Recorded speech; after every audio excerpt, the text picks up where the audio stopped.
নমস্কাৰ বন্ধুসকল, আজি আমি আপোনালোকৰ বাবে এটা অতি ৰোমাঞ্চকৰ আৰু প্ৰেৰণাদায়ক কাহিনী লৈ আহিছো, য'ত আছে ন্যায়, সাহস আৰু জ্ঞানৰ অপূৰ্ব সম্বন্ধই।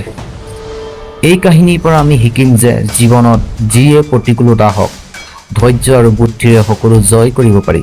গতিকে এই কাহিনীটো শেষলৈকে শুনিবলৈ লাগি থাকক আৰু অনুপ্ৰাণিত হওক। এবাৰ স্বৰ্গলোকত নৱগ্ৰহৰ মাজত কোন শ্ৰেষ্ঠ তাক লৈ তুমুল বিতৰ্কত আৰম্ভ হ'ল। বিতৰ্ক এনেকৈ তীব্ৰ হ'ল যে যুদ্ধৰ পৰিস্থিতিৰ সৃষ্টি হ'ল। সকলো দেৱতা দেৱৰাজ ইন্দ্ৰৰ ওচৰত গৈ ক'লে, হে দেৱৰাজ, আপুনি সিদ্ধান্ত ল'ব লাগিব যে নৱগ্ৰহৰ মাজত কোন শ্ৰেষ্ঠ। ইন্দ্ৰ এই প্ৰশ্ন শুনি দ্বিধাগ্ৰস্ত হৈ পৰিল। কিছু সময় ভাবি তেওঁ ক'লে, মই এই প্ৰশ্নৰ উত্তৰ দিবলৈ অক্ষম। পৃথিৱীত উজ্জয়িনী নগৰীত ৰজা বিক্ৰমাদিত্যৰ ৰাজত্ব। তেওঁ ন্যায়ৰ বাবে বিখ্যাত। তেওঁৰ সিংহাসনত নিশ্চয় কিবা যাদু আছে, যাৰ দ্বাৰা তেওঁ সঠিক ন্যায় কৰিব পাৰে। আমি তেওঁৰ ওচৰলৈ যাওঁ। ইন্দ্ৰৰ নিৰ্দেশত সকলো দেৱতা উজ্জয়িনী নগৰীত উপস্থিত হ'ল। ৰজা বিক্ৰমাদিত্যই নিজে দেৱতাসকলক স্বাগত জনালে। দেৱতাসকলে তেওঁৰ আগত নিজৰ প্ৰশ্ন উত্থাপন কৰিলে। বিক্ৰমাদিত্য এই প্ৰশ্ন শুনি কিছু সময়ৰ বাবে বিচলিত হ'ল, কাৰণ প্ৰত্যেক দেৱতা নিজৰ শক্তিৰ বাবে মহান আছিল। কাৰোবাক ডাঙৰ বা সৰু বুলি ক'লে তেওঁলোকৰ ক্ৰোধৰ ফলত ক্ষতি হ'ব পাৰে। তেতিয়া বিক্ৰমাদিত্যৰ মনত এটা উপায় আছিল। তেওঁ সোণ, ৰূপ, কাঁহ, তাম, সীহ, টিন, দস্তা, অভ্ৰক আৰু লোহাৰে 9টা আসন নিৰ্মাণ কৰিলে। ধাতুৰ গুণ অনুসৰি এই আসনবোৰ এটাৰ পিছত এটা স্থাপন কৰি তেওঁ দেৱতাসকলক নিজ নিজ আসনত বহিবলৈ ক'লে। সকলো দেৱতা বহি যোৱাৰ পিছত বিক্ৰমাদিত্যই ক'লে, আপোনালোকৰ সিদ্ধান্ত নিজেই হৈ গ'ল। যিজন প্ৰথম আসনত বহিছে তেওঁ শ্ৰেষ্ঠ। এই সিদ্ধান্ত শুনি শনিদেৱ ক্ৰোধত জৰ্জৰিত হ'ল, কাৰণ তেওঁ শেষৰ আসনত বহিছিল। তেওঁ ক'লে, ৰজা, তুমি মোক শেষত বহুৱাই মোৰ অপমান কৰিলা। মই তোমাৰ সৰ্বনাশ কৰিম। সূৰ্য এটা ৰশ্মিত এমাহ, চন্দ্ৰ 2 দিন, মংগল 1.5 মাহ, বুধ শুক্ৰ এমাহ, বৃহস্পতি 13 মাহ থাকে, কিন্তু মই এটা ৰাতিত 7.5 বছৰ থাকোঁ। মই ডাঙৰ দেৱতাকো মোৰ প্ৰকোপত ভুগুৱাইছোঁ। ৰামক হাড়ে সীতাৰ বাবে বনবাসলৈ যাব লগা হৈছিল। ৰাৱণৰো হাড়ে সীতাৰ বাবে ধ্বংস হৈছিল। তুমিও মোৰ প্ৰকোপৰ পৰা ৰক্ষা পাব নোৱাৰিবা।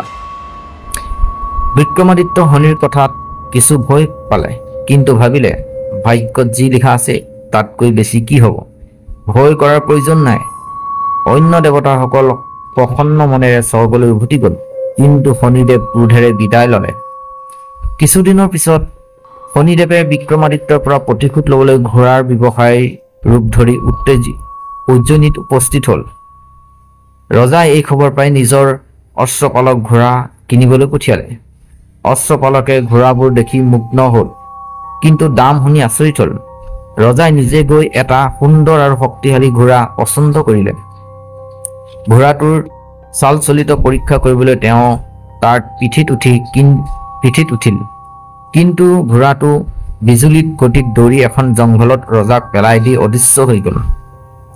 ৰজা নগৰলৈ উভতি যাবলৈ চেষ্টা কৰিলে, কিন্তু পথ নাপালে।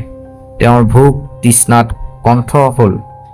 ভটকি ভটকি তেওঁ এখন নদী দেখিলে। পানী প্ৰাণৰ আশাত তেওঁ আগবাঢ়ি গ'ল, কিন্তু তেওঁ পানী ল'বৰ মুহূৰ্ততে নদী শুকাই গ'ল। মাছবোৰ ধৰফৰাই পৰিছিল। কিন্তু এই দৃশ্য দেখি ৰজাৰ হৃদয় বিদাৰিত হ'ল। কিছু সময় পিছত তেওঁ এজন গৰখীয়া লগ পালে আৰু তাৰ পৰা পানী বিচাৰিলে। পানী পি তেওঁ গৰখীয়াক নিজৰ এটা আঙুঠি দিলে। তাৰ পৰা পথৰ নিৰ্দেশ লৈ তেওঁ ওচৰৰ এখন নগৰীত উপনীত হ'ল। তাত তেওঁ এজন সাধু দোকানত বহি জিৰণি ল'লে। সাধুজনে তেওঁৰ পৰা কথা বতৰা পাতি জানিলে যে তেওঁ উজ্জয়িনীৰ পৰা আহিছে। ৰজা তাত বহি থকাৰ সময়ত সাধুৰ দোকানত বিক্ৰী বাঢ়িল। সাধুজনে তেওঁক ভাগ্যৱান বুলি ভাবি নিজৰ ঘৰত ভোজনৰ বাবে নিমন্ত্ৰণ কৰিলে। সাধুৰ ঘৰত এটা সোণৰ হাৰ খুঁটিত ওলমি আছিল। সাধুজনে ৰজাক অকলশৰীয়া এৰি কিছু সময়ৰ বাবে বাহিৰলৈ গ'ল। তেতিয়া আচৰিত ঘটনা ঘটিল। ৰজাৰ চকুৰ সন্মুখত খুঁটিয়া হাৰটো গিলি পেলালে। সাধুজনে ঘূৰি আহি হাৰ নোহোৱা দেখি ৰজাৰ ওপৰত চুৰিৰ সন্দেহ কৰিলে। তেওঁ ৰজাক বান্ধি নগৰৰ ৰজাৰ ওচৰত লৈ গ'ল। নগৰৰ ৰজাৰ বিক্ৰমাদিত্যক হাৰৰ বিষয়ে সোধাত তেওঁ ক'লে যে খুঁটিয়ে হাৰ গিলিলে। কিন্তু ৰজাই তেওঁৰ কথা বিশ্বাস নকৰি চুৰিৰ অপৰাধত তেওঁৰ হাত ভৰি কাটি নগৰৰ পথত এৰি দিলে। তেওঁ আদেশ দিলে যে প্ৰতিজন পথচাৰীয়ে তেওঁক 5টা চপেট মাৰিব। সকলোৱে এই আদেশ পালন কৰিলে। কিছুদিন পিছত এজন তেইলী তেল বেচিবলৈ সেই পথেৰে গৈছিল। তেওঁ বিক্ৰমাদিত্যক চপেট মাৰিলে। বিক্ৰমাদিত্যই তেলীক তেওঁৰ ঘাট তেল লগাবলৈ ক'লে। তেওঁৰ কটা ঘাট তেল লগাবলৈ ক'লে। তেলীয়ে হাঁহি ক'লে, মই তোমাক চপেট নামাৰিলো, তুমি মোৰ পৰা তেল লগোৱাৰ কথা কৈছা। তথাপিও তেল লগাই দিলো। সেইদিনা তেলীৰ তেলৰ ঘটিৰ তেল শেষ নহ'ল। তেলীয়ে বুজিলে যে এইজন সাধাৰণ মানুহ নহয়। তেওঁ ৰজাক নিজৰ ঘৰলৈ লৈ যাবলৈ স্থিৰ কৰিলে। পিছদিনা তেলী আৰু তেওঁৰ পত্নী নগৰৰ ৰজাৰ ওচৰত গৈ অনুৰোধ কৰিলে যে তেওঁলোক নিঃসন্তান আৰু পথত পৰি থকা সেই অপংগ ব্যক্তিক ঘৰলৈ লৈ যাব বিচাৰে। ৰজাই অনুমতি দিলে। তেতিয়া তেল বেপাৰীয়ে বিক্ৰমাদিত্যক পালকিত তুলি ঘৰলৈ লৈ গ'ল। কিন্তু পথত এটা জংঘলত এগৰাকী ৰাক্ষসীয়ে বিক্ৰমাদিত্যক পালকিসহ তুলি লৈ গৈ এটা গুহাত বন্দী কৰিলে। তেল বেপাৰীয়ে ভয়ত অজ্ঞান হৈ পৰিল। ৰাক্ষসীয়ে বিক্ৰমাদিত্যক এটা যাদুকৰী মণি উলিয়াবলৈ ক'লে, যিটো কেৱল এজন সৎ ব্যক্তিয়ে উলিয়াব পাৰে। তেওঁক সহায় কৰিলে ৰাক্ষসীয়ে তেওঁক মুক্ত কৰাৰ প্ৰতিশ্ৰুতি দিলে। বিক্ৰমাদিত্যই অপৰাশ হৈও ৰাজি হ'ল। ৰাক্ষসীয়ে তেওঁক এটা যাদুকৰী পাহাৰলৈ লৈ গ'ল, য'ত এটা কাউৰীৰ হাতত এটা মণিটো আছিল। কাউৰীয়ে ক'লে, মণি পাবলৈ মোৰ প্ৰশ্নৰ উত্তৰ দিব লাগিব। কাউৰীয়ে এটা কাহিনী শুনালে। এজন ৰজাৰ এজন বিশ্বাসী মন্ত্ৰী আছিল। এদিন মন্ত্ৰীয়ে এটা অমৰ ফলৰ গছ পালে আৰু ৰজাক অমৰ কৰিবলৈ এটা ফল তুলি আনিলে। পথত তেওঁ এটা গছৰ তলত জিৰণি লৈ টোপনি গ'ল। তেতিয়া এটা বিষাক্ত সাপে ফলটোত বিষ মিহলাই দিলে। মন্ত্ৰীয়ে ফলটো ৰজাক দিলে, কিন্তু পৰীক্ষাৰ বাবে এটা কুকুৰক খুৱাই দিয়াত কুকুৰটো মৰি গ'ল। ৰজাই মন্ত্ৰীক ষড়যন্ত্ৰৰ অপৰাধত মৃত্যুদণ্ড দিলে। ফলটো মাটিত পুতি দিয়া হ'ল আৰু তাৰ পৰা এটা গছ ওলাল। ৰজাই সেই ফল বিষাক্ত বুলি জনোৱাৰ বাবে চিন লগাই দিলে। এদিন এজন বৃদ্ধ দম্পতীয়ে সেই ফল খাই যুৱক আৰু অমৰ হৈ পৰিল। ৰজায়ো ফল খাই অমৰ হ'ল। কাউৰীয়ে সুধিলে, মূৰ্খ কোন? বিক্ৰমাদিত্যই ক'লে, ৰজা, কাৰণ তেওঁ অবেচকভাৱে সিদ্ধান্ত লৈছিল। কাউৰী সন্তুষ্ট হ'ল। কাউৰীয়ে দ্বিতীয় কাহিনীটো শুনালে।